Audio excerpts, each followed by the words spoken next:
इंसान की सबसे बड़ी चाहत क्या है और सबसे बड़ा दुश्मन इंसान का क्या है? चाहत, हम चाहे या अनचाहे, माने या ना माने, चाहत सबकी दौलत ही है। सब पैसे के लिए ही काम कर रहे हैं और पैसा चाहिए इसीलिए काम कर रहे हैं। और अगर दुश्मन की बात करें तो दुश्मन सबका स्वयं का क्रोध है, क्योंकि ये क्रोध हमें इस दिशा पे ले जाता है कि हमारे बनते हुए काम बिगड़ जाते हैं और हम एक अलग दिशा में चले जाते हैं। इसी चाहत और क्रोध का एक ऐसा नतीजा निकला कि एक नेशनल चैंपियन देश का मोस्ट वांटेड गैंगस्टर बन गया। क्या आप जानते हैं यह कहानी?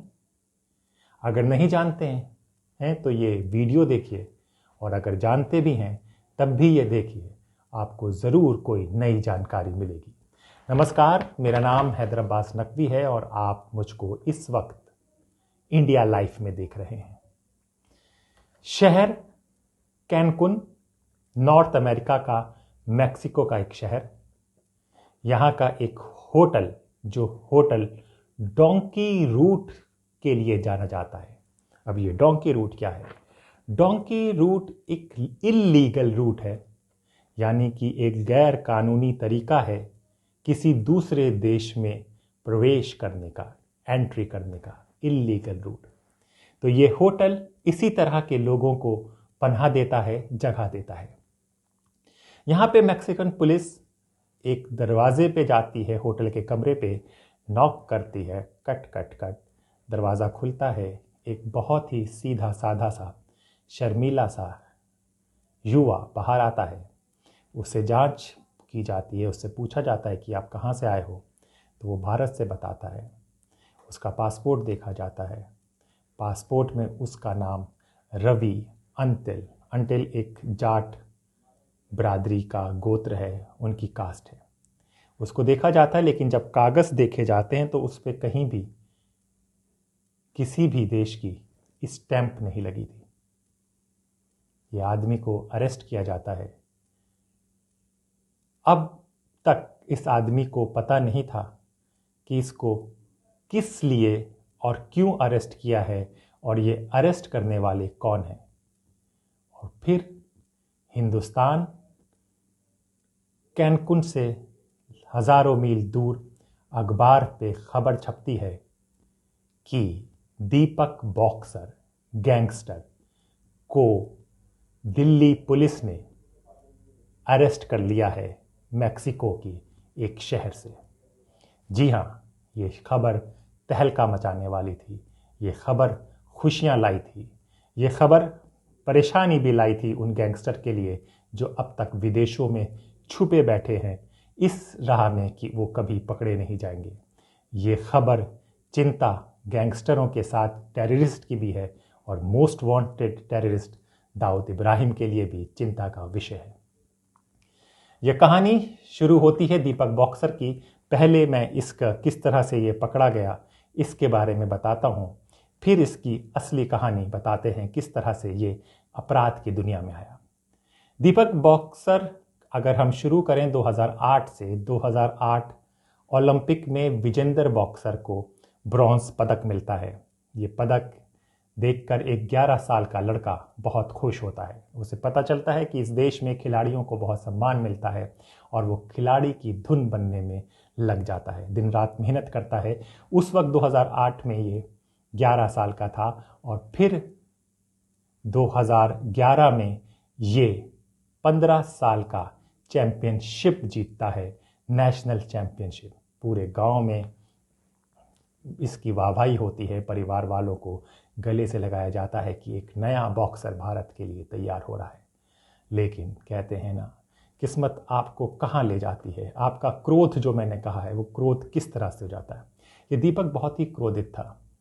इसको साई में दाखिला होता है तो वहाँ पर ये एक अपने साथी का जबड़ा तोड़ देता है गुस्से से। यहाँ से इसे निकाल दिया जाता है। इसके कोच इसको समझाते हैं कि चलो कुछ नहीं हुआ, फिर भी तुम तैयारी करो, मेहनत करो, हो जाएगा तुम्हारा। वो उसको सेपरेट प्राइवेट ट्रेनिंग देने लगते हैं। ये ट्रेनिंग में वो फिर गुस्सा होता है और अपने कोच की ही पिटाई कर देता है। पुलिस केस हो जाता है उस पर, पहले भी और अब भी। यहीं पर जब ये परेशानी से भटक रहा होता है पुलिस केस में, तो इसकी मुलाकात एक मोहित नाम के बॉक्सर, जो भी एक्स बॉक्सर ये सब करता था, उससे होती है। इससे इसकी दोस्ती हो जाती है, अपना सारा किस्सा बताता है। ये जो अपना मोहित था, जो इसको मिला था, ये मोहित जितेंद्र गोगिया गैंग से ताल्लुक रखता था। जितेंद्र गोगिया गैंग के बारे में हम अलग से पूरा बताएंगे। जितेंद्र गोगिया और ऐसे गैंग हैं अभी भी, गोगिया तो खत्म हो गए, गोगिया के बारे में बताएंगे। तिल्लू ताजपुरिया अभी जिंदा है। ये दोनों दिल्ली में दहशत का दूसरा नाम थे, गैंगस्टर्स के नाम थे। तो ये जितेंद्र गोगिया से ताल्लुक रखता है। जितेंद्र गोगिया का मॉडस ऑपरेंडी क्या था?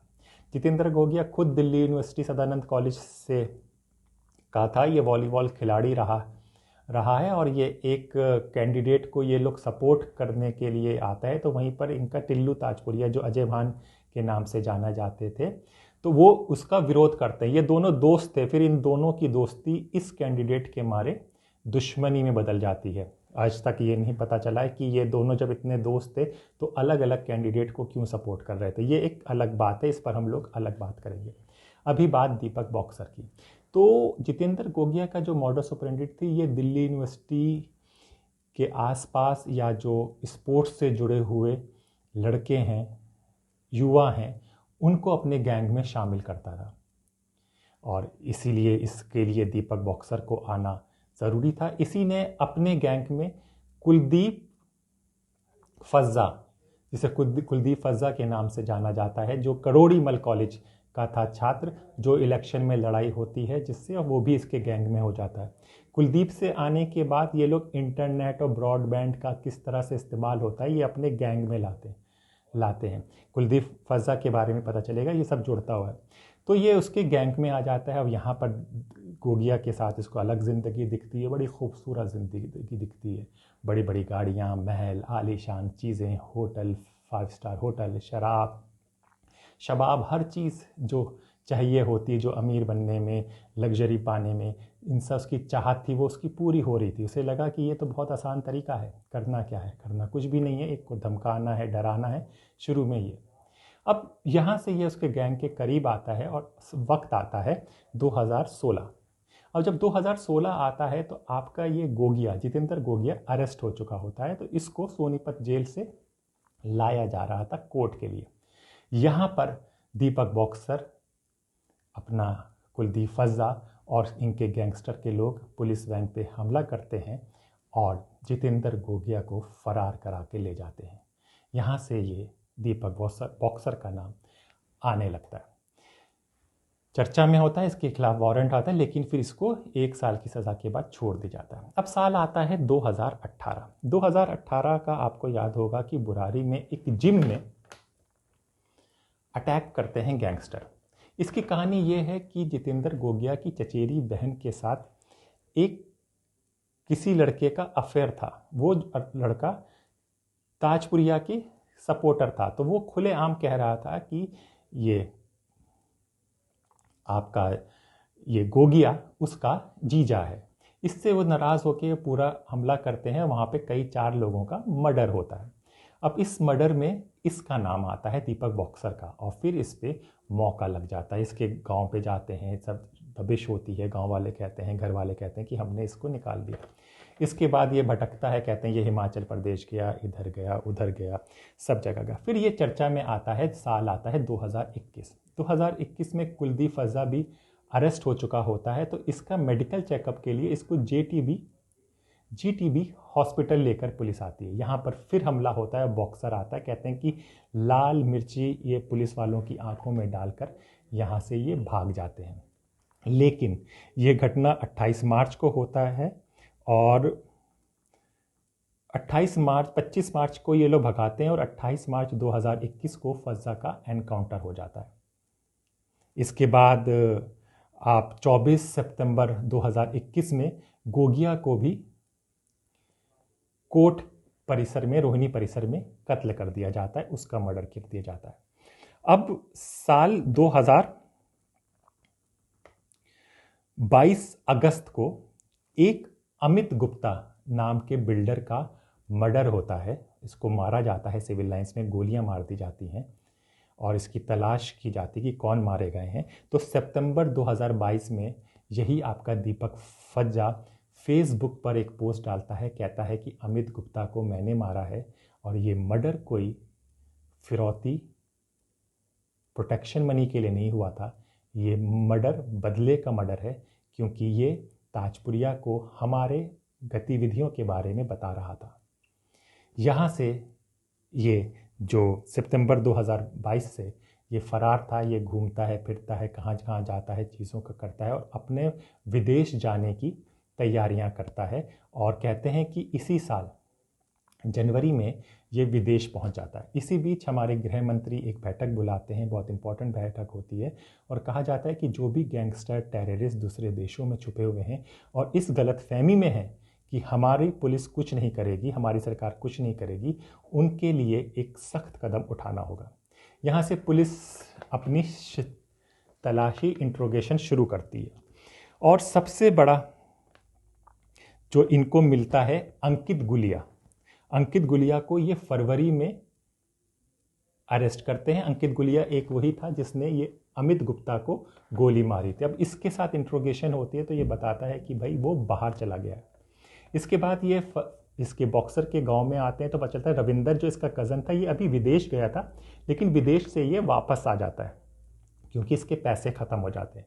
फिर वहीं से नाहरी गांव पर रेड पड़ती है, वहाँ पर संदीप नाहरी, ये इनका रिलेटिव है दीपक बॉक्सर का।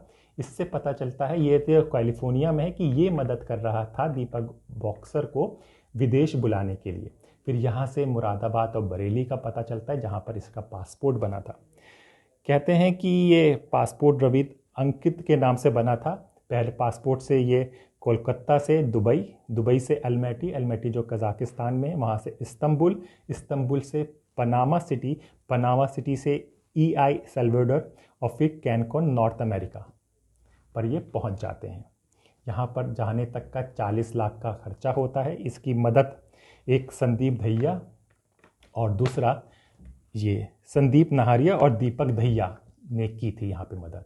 और फिर पुलिस पहुँचती है और कहानी आपके सामने है कि दीपक बॉक्सर अरेस्ट हो जाता है। तो अपराध जितना भी चमका दे, दौलत आपको कितना भी कर दे, लेकिन ये सही है कि कानून के हाथ बहुत लंबे हैं।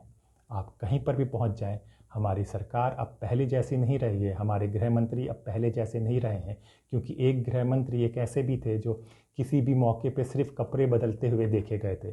जी हाँ, मैं शिवराज पाटिल की बात कर रहा हूँ, पूर्व गृह मंत्री।